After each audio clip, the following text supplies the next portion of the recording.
Sa araw na ito, panibago na naman ating gawain. Ang trabaho natin ngayon ay clutch lining. Pero mapapansin natin na ang ating pressure plate ay nagkahukay na. Ang ating flywheel naman na ito ay may hukay na rin. Kaya pagka nilagyan natin siya ng panibagong clutch lining at pressure plate, ay madali na siyang mag-i-slide.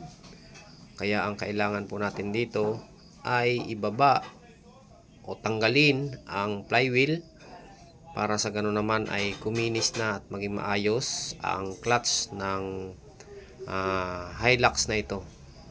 Mapapansin ninyo, ang hipo ko dito ay matalim na yung mismong pressure plate. At ito naman po ang ating clutch lining. Umabot na sa rivets ang nabawas.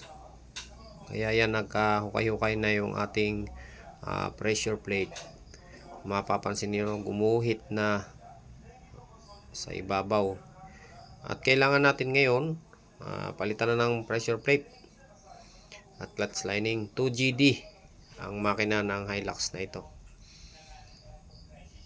Ngayon ay atin ang pinamasin shop ang flywheel. Unti-unti na po siyang ipinakinis natin para sa ganun ay mas maganda ang arangkada ng sasakyan ni Bossing. Makikita ninyo yan na makinis ang pagkaka-reface. At yan, nakita nyo, maayos na. Okay na siya.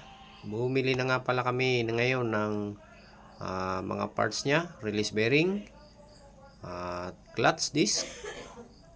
Ngayon din ang pressure plate o clutch cover assembly. Genuine ang ating kinuha ngayon. Dahil yung unang nakalagay na yan ay replacement. Ang pagkakaiba natin ng replacement ay ang tatak lang. Replacement sa genuine. Mapapansin namin dito at nakikita namin na ang replacement ay parehas naman sila ng tatak, ISIN. Pero mapapansin nyo yung tatak dito ng logo ng Toyota sa genuine nya ay may QR code din siya na nakalagay. Pero parehas na parehas siya ng replacement. Pati sa mga forma, iisa lang. Ang tatak lang ang nawala dito sa replacement. Malalaman natin ito kung ito ba ay tatagal. Dahil sa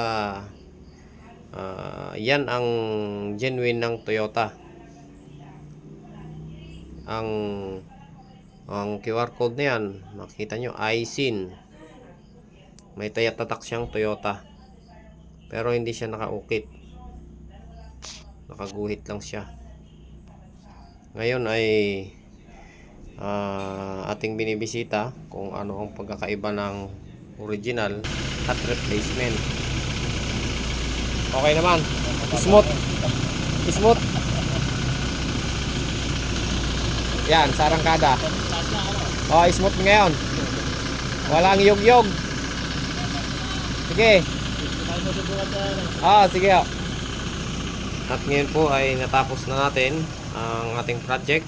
At marami pong salamat. At yun lang, ginabi na po tayo.